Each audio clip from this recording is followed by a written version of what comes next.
Dreaming of the stars on high that speak to me in secret sighs, drifting on a breeze. Only I can feel and hear.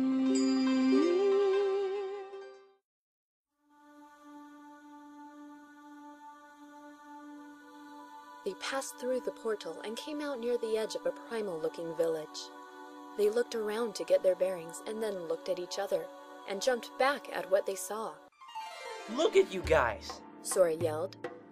Look at yourself, Zefferia pointed out. Just a cowlick left of your hair-spiky glory. Sora reached up to feel his head. It was true. All of his spikes were gone except one in the front. The rest of his hair lay flat and tapered to a point on the side. He couldn't see, but his hair had also changed to a blonder shade that was closer to Roxas's hair. He looked down at himself and then over to Kairi. They both were wearing red and cream-colored clothes that looked rather puffy compared to the tropical outfits they were wearing moments before. Kairi's hair was longer, thicker, and a browner shade than what it had been before. The style had 2 locks braided up the front, while the rest in the back held a bandana. Riku and Zefferia looked like they were wearing animal hides with open-toed boots. Riku had blue leather with white fur, but his hair was practically the same, plus the occasional braided lock. Zefferia had a light blue and pink outfit with a frilly diagonal skirt. Her hair was now grayer in a layered cut that curled out at the bottom. How did we change? Before, Donald always used his magic for us to blend in. Sora stated, referring to his duck-traveling companion from before. I don't think I've gotten that good at magic to change us instinctively. Well, that is a mystery. But as long as we don't scare the natives, I guess that's good. Riku said. Well, we better start looking to open the gate so we can work our way back home before it's too late. Sora enthused. If it isn't already too late. Riku muttered detachedly, while looking across the view of light smog over the forest and prairies. Imagine this. 2 clavets and 2 selkies, getting along like they were best friends or something, said a tall creature that resembled somewhat of a bird with a helmet. The others looked up at the creature as it descended the hill.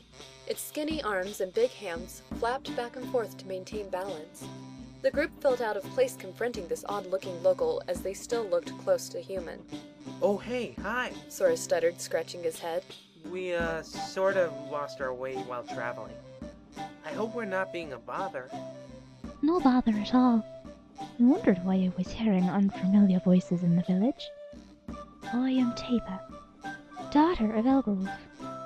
Welcome to Potterrock, she welcomed. The 4 thanked her and introduced themselves. She gave them a small tour of the village while taking them to the village elder to see if he could help the travelers. They were able to gather that there were 4 races that resided in the village, as Tipa pointed out the sections where they lived. By comparison, they concluded that Sora and Kairi were clavets, while Riku and Zefferia were selkies. Tipa was a Ute, and the other race was a short breed called lilities that kind of resembled ironclad turnips. In the center of town stood a giant, narrow crystal that glistened in the sun. The village elder and his wife were mingling in front of it. It was hard to tell their race through their wrinkles, but judging by their style of clothes, the elderly couple appeared to be clavets. Ah, Tipa, the elder stated. Just the person I wanted to see. What is it, Elder? She asked. As you know, every year we need to gather Mir for the village crystal to help protect the village from miasma. Times have become hard and the monsters have increased. This has been unfortunate, as it is now hard to spell any member of our village to go out. But you have been chosen to take a caravan to gather drops from the Mir trees that will help protect our village. I'm afraid with things being as tight as they are, we will be sending you off on your own. We do, however, have a Muggle friend that can at least help carry your crystal chalice for you as you travel, he explained. Oh, Elder, Tipa exclaimed. I'm honored, but do you think I would be able to succeed by myself? Hey, don't worry. We can help, Sora volunteered. Oh? Did you just move in?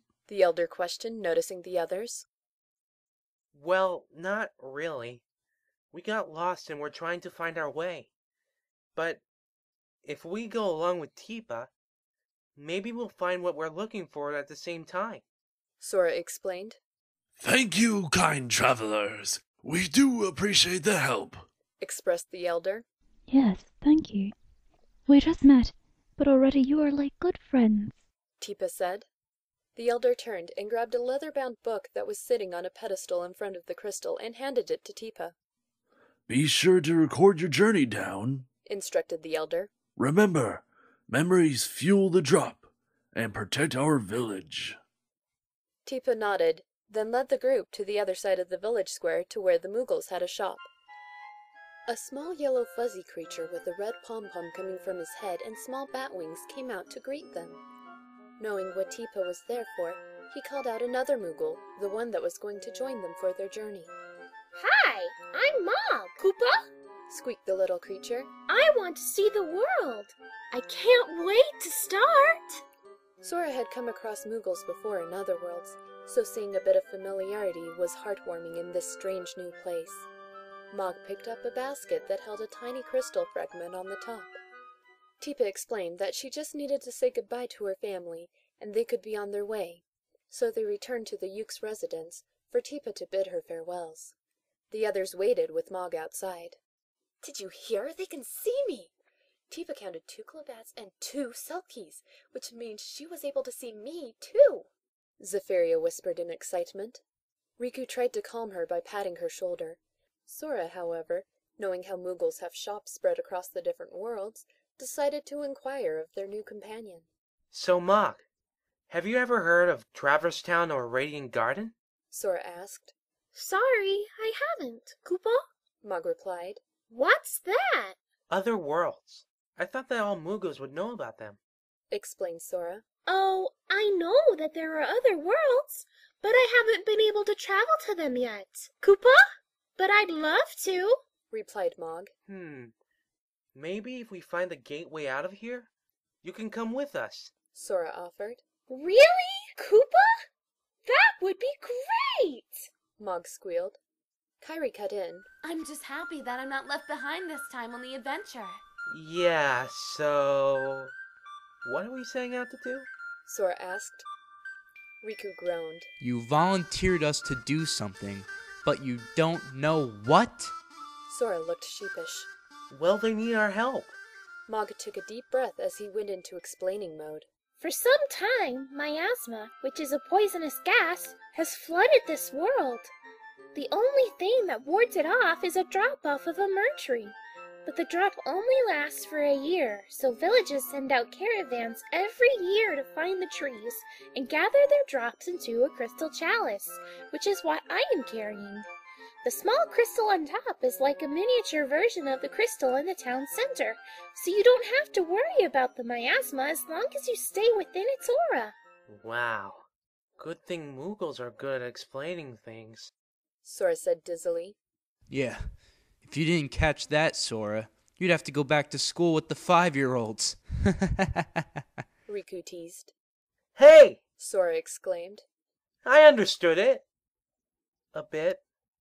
Tipa returned to the group with a basket of supplies that she received from her family. With everything in town taken care of, it was time for the caravan to set out.